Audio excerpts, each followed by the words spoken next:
నమస్కారం city news కి స్వాగతం. ముందుగా ముఖ్యాంశాలు.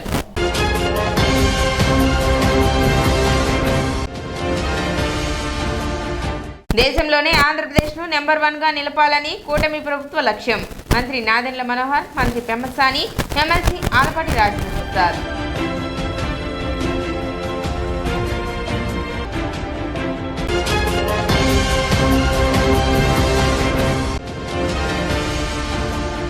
ఆంధ్రాలో ఉన్న సినీ సంఘాల సూచనలు కూడా ఏపీ ప్రభుత్వం పట్టించుకోవాలి. సినీ దర్శకులు దిలీప్ రాజా.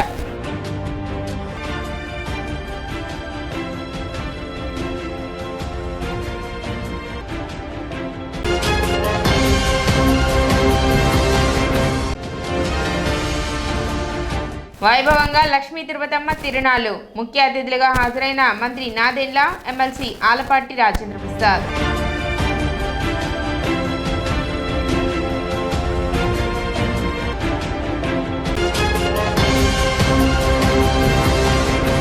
మాజీ ముఖ్యమంత్రి జగన్మోహన్ రెడ్డి వర్గీకరణకు అనుకూలమా వ్యతిరేకమా చెప్పాల్సిన అవసరం ఉందని టీడీపీ గుంటూరు జిల్లా ఎస్సీసెల్ మాజీ అధ్యక్షులు చౌపాటి కిరణ్ నిలదీశారు.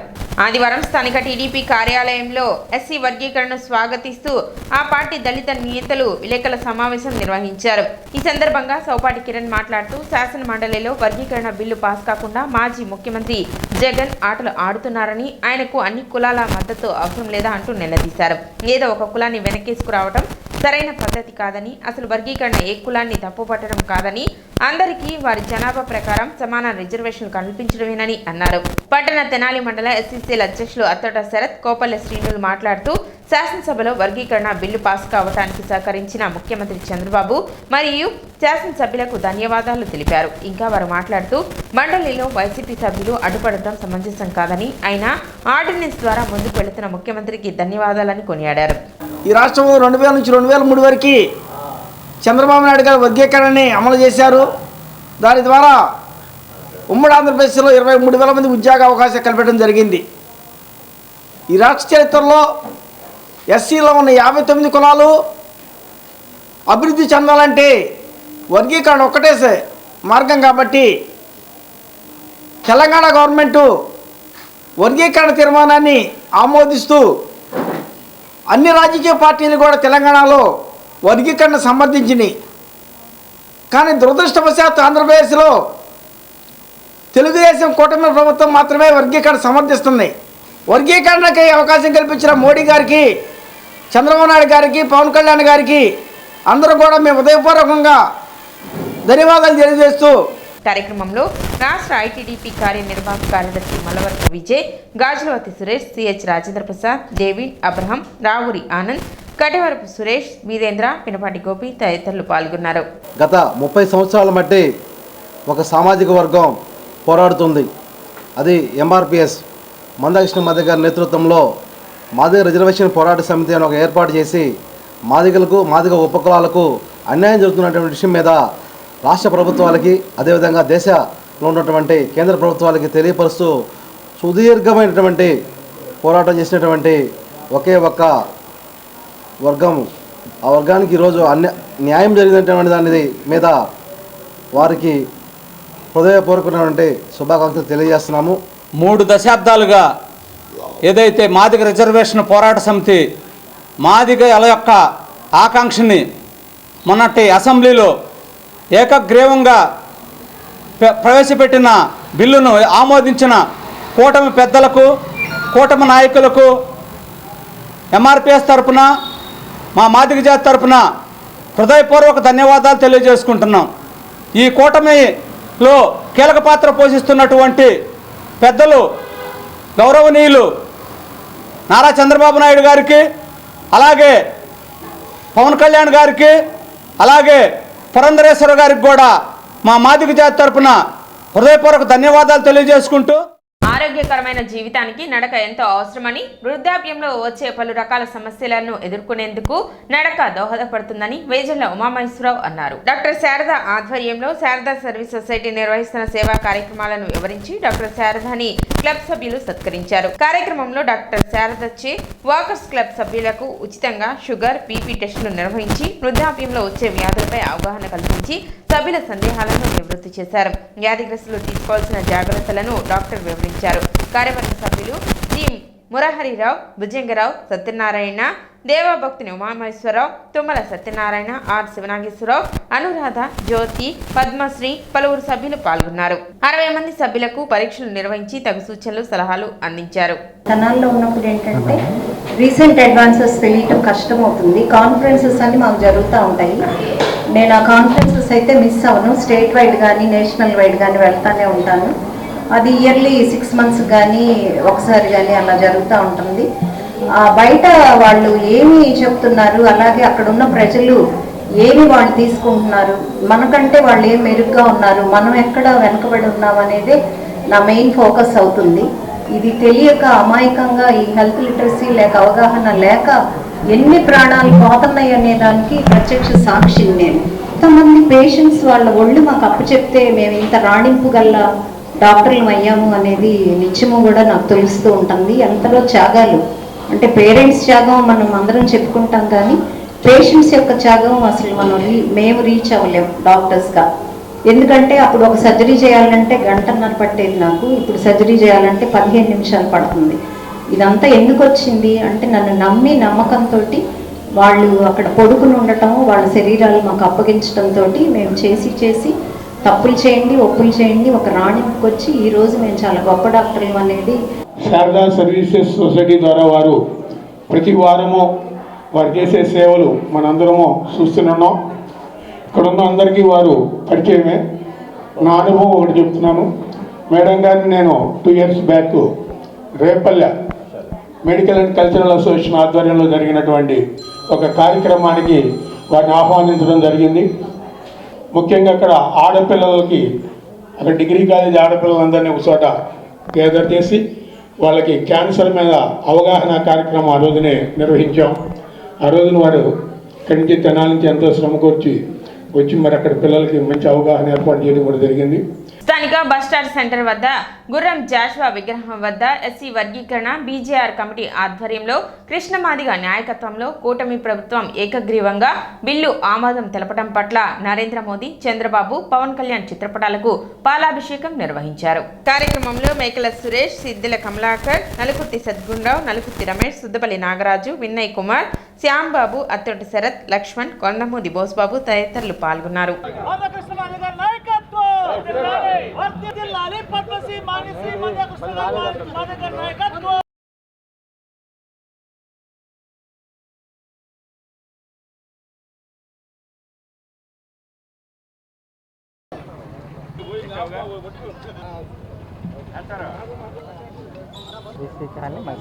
మేము 30 సంవత్సరాలుగా ఈ వర్గీకరణ ఫలాల కోసం మాదిగేతర కులాలందరూ మాకు ఇచ్చిన సహాయం కానీ ప్రోత్సాహం కానీ వారందరికీ కృష్ణమాది తరపున ఉద్యమ నమస్కారాలు తెలియపరుస్తున్నాం. ఈరోజు బస్టాండింగ్ ఆవరణలో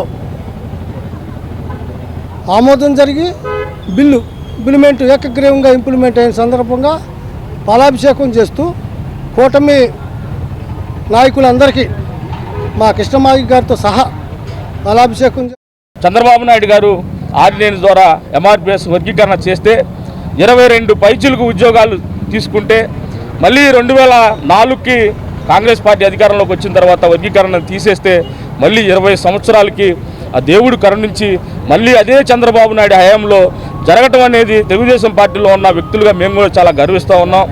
మరి దీనికి సహకరించినటువంటి జనసేన అధినేత పవన్ కళ్యాణ్ గారు, అలాగే బీజేపీ నుంచి నరేంద్ర మోడీ గారు, అలాగే ఎంఆర్పిఎస్లో పటిష్టమైనటువంటి నాయకత్వం వర్గీకరణ కోసం నిరంతర పోరాటం చేసి కృషి చేసి కుటుంబాలకి దూరంగా ఉండి మరి ఎక్కడెక్కడో ఈ జిల్లా నుంచి ఆ జిల్లాకి వేస్తే ఆ జిల్లా నుంచి ఈ జిల్లాకి వేస్తే ఉద్యమాలు నడిపించి కుటుంబాలకు దూరంగా ఉండి చేసినటువంటి చరిత్ర మాదిగ జాతి బిడ్డలకు ఉంది.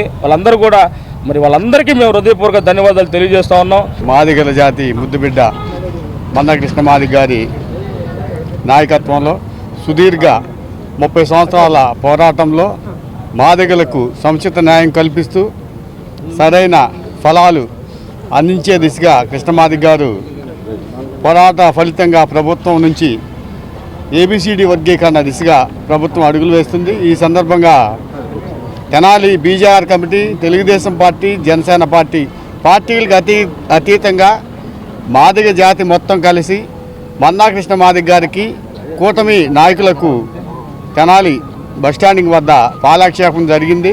ఆంధ్రాలో సినీ పరిశ్రమ అభివృద్ధి కోసం ప్రభుత్వం ప్రవేశపెడుతున్న నూతన పాలసీపై ఆంధ్రాలో ఆధార్ కార్డు ఉన్న సినిమా సంఘాల సూచనలను పరిగణలోకి ప్రభుత్వం తీసుకోకపోవటమనే ఆలోచనలకు అంగవైకల్యం రావడం దురదృష్టకరమని మా ఏపీ వ్యవస్థాపకులు, సినీ దర్శకులు దిలీప్ రాజా అభిప్రాయం వ్యక్తం చేశారు. స్థానిక movie artist association Andhra Pradesh 24 craft union కార్యాలయంలో ఆదివారం ఏర్పాటు చేసిన విలేకరుల సమావేశంలో మాట్లాడుతూ పరిశ్రమ అభివృద్ధిపై చిత్తశుద్ధితో ప్రభుత్వం ఉందని మా ఏపీ ఇప్పటికీ భావిస్తుందన్నారు. నూతన పాలసీపై Andhra Pradesh film chamber of commerce మరియు మా ఏపీ యూనియన్ సంఘాల సూచనలు పరిగణలోకి తీసుకోవాల్సిందిగా ప్రభుత్వానికి ఆయన మనవి చేశారు. ఇప్పటికీ 6 సంవత్సరాల నుండి నాన్ స్టాఫ్గా ఆంధ్రాలో స్టూడియోలను విజయవాడ, తిరుపతి, రాజమండ్రిలో నిర్మించాలని, నటీనటులకు, నిర్మాత, దర్శకులకు ఇళ్ల స్థలాలు కేటాయించాలని, అవసరమైన మౌలిక సదుపాయాలను ఏర్పాటు చేయాల్సిందిగా మా ఏపీ పత్రికల ద్వారా మెరపెట్టుకుంటూనే ఉందన్నారు. తెలంగాణ రాష్ట్రంలో నివాసం ఉంటున్న సినిమా పెద్దలను ఎందుకు పిలిచారని తాము ప్రభుత్వాన్ని ప్రశ్నించడం లేదు, కానీ ఆంధ్రాలోని సినిమా సంఘాలను కూడా ఆహ్వానించాలని మాత్రమే కోరుతున్నామని ఆయన స్పష్టం చేశారు.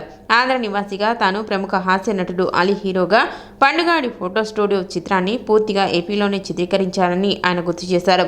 కిరణ్ అబ్బవరపు నటించిన రాజావారు అనివారు, ఎస్ఆర్ కళ్యాణ మండపం, వైష్ణవతేజ్ నటించిన రంగరంగ వైభవంగా, ఇంకా కళ్యాణమస్తు, డక్టీ పిక్చర్, జై బజరంగ్ లాంటి సుమారు 90 డైరెక్ట్ సినిమాలకు 200కు పైగా డబ్బింగ్ సినిమాలు ఏపీ ఫిలిం ఛాంబర్ నుండి సెన్సార్ అయ్యాయని చెబుతూ ఆంధ్రాలో వాస్తవంగా పనిచేస్తున్న యూనియన్ల సూచనలు ఇక నుండైనా ప్రభుత్వం పరిగణలోకి తీసుకోవాల్సిందిగా దిలీప్ రాజా కోరారు. సమావేశంలో దర్శకులు మణివరన్, నరేష్తోనే పాల్గొన్నారు.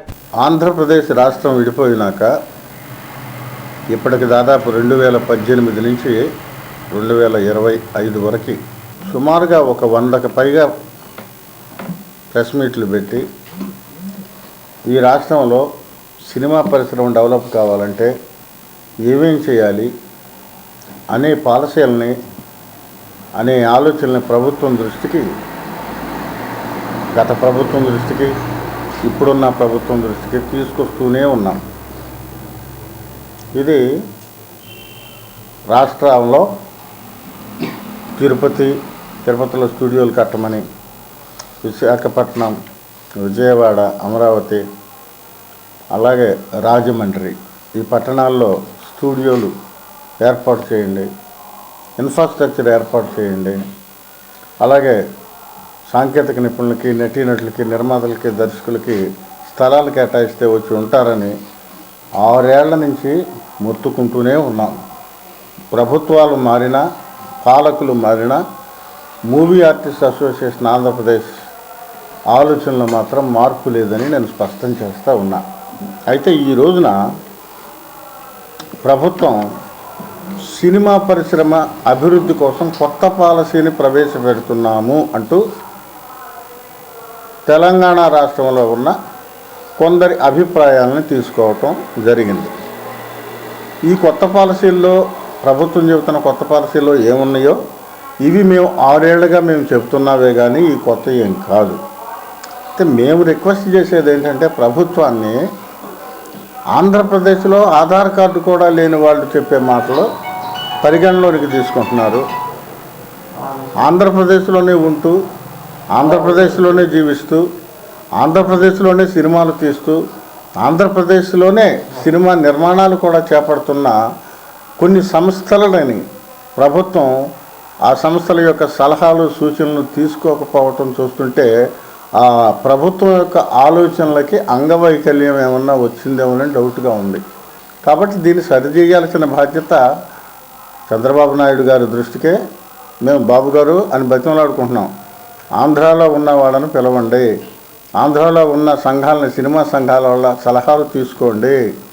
మేము హైదరాబాద్ వాళ్ళని పిలవద్దని మేము అంటలా, ఎందుకంటే వీఆర్ ఆల్ వన్ ఫ్యామిలీ, ఒక కుటుంబం మేము.